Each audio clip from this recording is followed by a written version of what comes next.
Want to link an email to your Tinder account? Here's how to do it. First, open the Tinder app and tap on your profile icon at the bottom right corner. Now you can see settings icon here at the top right corner. Tap on it. Scroll down until you see email section. Tap on email. Now enter your preferred email, then tap save.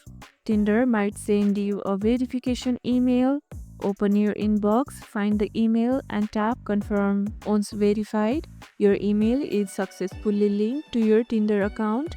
If you don't receive the verification email, check your spam folder or try resending it. And that's it. Your email is now added. If this video helped, hit the like button, share it, subscribe and leave a comment. Thanks for watching and I'll see you in the next one.